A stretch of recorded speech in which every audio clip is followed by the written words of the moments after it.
We feel that we have a very strong case. We have put thousands of hours into this, and we believed that this was the right move today to be able to do that. She doesn't deserve a Thanksgiving, quite frankly, if I can go off script a little bit. Quinton deserves that. That's the Chatham County Police Chief in Georgia talking about Leilani Simon, the mother of a 20-month-old boy who went missing October 5th. He's now presumed dead. She's charged with murder. Court TV legal correspondent Julie Janae has the rest of the story. Little Quinton Simon was just 20 months old when he was last seen in his home in Savannah, Georgia on October 5th, 2022. He lived with his mother, Leilani Simon, her boyfriend, Danny Youngkin, and his grandmother, Billie Jo Howell. The boyfriend woke up, saw the child at 6 a.m. The mother woke up at some other time later, and they reported the child missing at 9:39. I believe the call came into 911. Local police and FBI began searching for Quinton that very day. We have yet to locate little Quinton. We continue to investigate this incident. We got some assistance from the FBI. We got numerous interviews to conduct today, as well as downloading phones and things of that nature. Leilani Simon tells police that Quinton's biological father, Henry Bubba Moss, took him, so authorities go to Bubba's home more than an hour away. He was being questioned about where he was overnight, October 4th into October 5th, and proved to police satisfaction anyway that he had nothing to do with it. Has there been any contact with Quinton's biological father? We have had contact with him. He's not a suspect in this case. After a week of searching for little Quinton, the Chatham County Police confirms everyone's worst fear.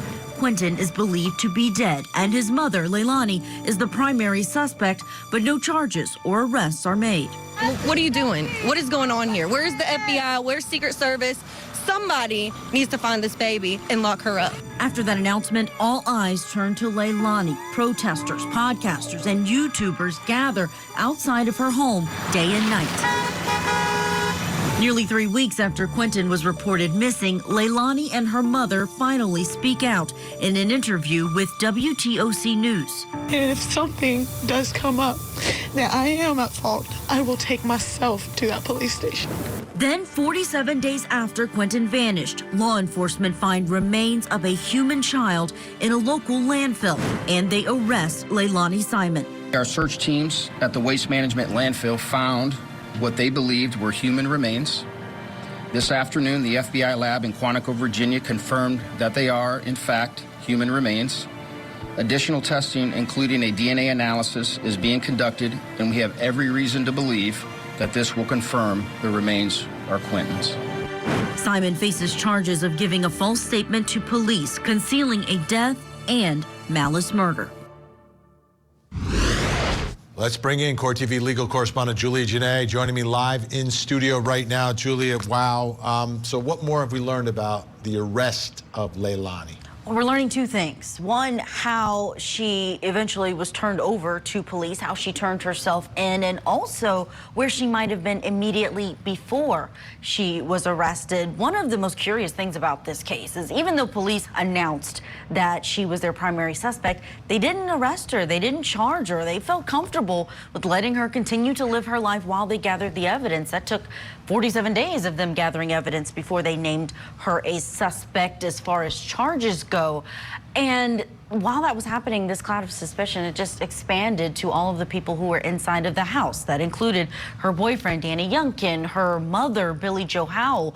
We haven't heard anything from Danny Youngkin, but we have heard something from Billie Jo, the grandmother, who was actually the one who was the legal custodian. Right, she had custody. Of this little baby, legal right. custody of the little guy. Exactly, and even was able to receive child support potentially from Leilani over that.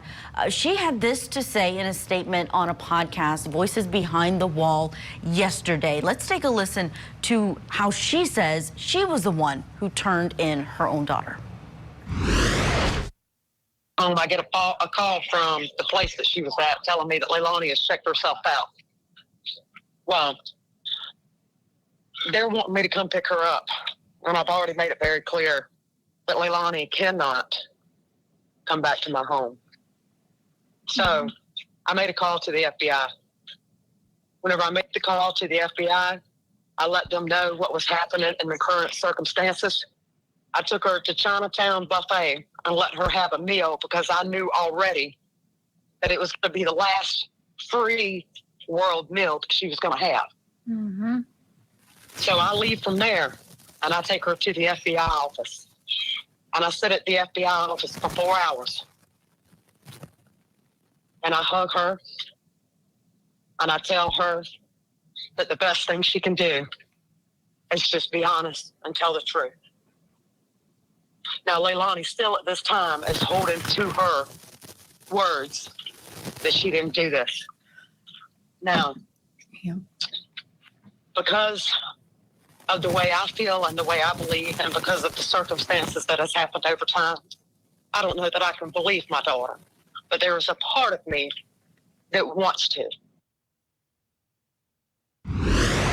Now, at the beginning of that, there's this mention of Leilani being in a place that sounds like perhaps a rehab facility, someplace you have to check yourself in and check yourself out, some kind of treatment program. We don't know, but there's another portion of that statement that has Billie Jo Howell not only expressing gratitude for the law enforcement officers who were able to recover the remains of her grandson, but also expressing some disappointment in how police have handled the investigation. And then whenever I walked out the doors, they started reading her rights. And then right after that, before I even made it home, which is not even 5 minutes down the road, it was already projected across the news that they had picked her up.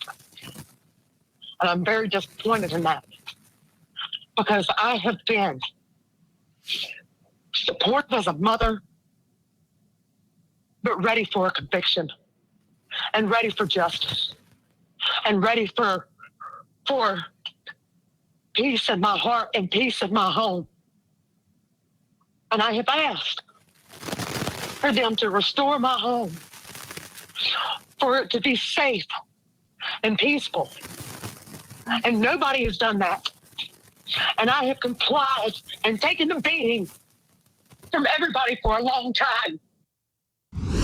That's a response from the grandmother, who is saying that police are suggesting that they are the ones who went in and made that arrest. It does seem to run counter to what police said about why they did this now versus the grandmother taking her daughter in and saying, now is the time for you to fess up. That relationship between Leilani and her mother, Quinton's mother and grandmother, to me is I think the key to this whole thing, to understanding what happened to this child. So what's next? What's next is an arraignment tomorrow, bond hearing for Leilani Simon. We'll see whether prosecutors agree with how investigators did during this investigation, whether or not she should get bond, whether or not she's a flight risk. Of course, things have changed drastically. Malice murder, though. I mean, you should not be getting bond for malice. And that's the most serious. Malice murder is life without parole or potential death sentence if the prosecutor sees it that way. Those people don't get out on bond. They shouldn't. Very rarely. It will be interesting to see what she argues. We'll see who she's being represented by. We don't know that yet, what they're going to argue in front of this court. Also, whether she says anything, because we've heard these repeated calls from her mom, from her family, for her to tell the truth. Will she say something? Yeah, I don't think so. I don't think this is going to be a case where there's a confession, if that is the truth, but we shall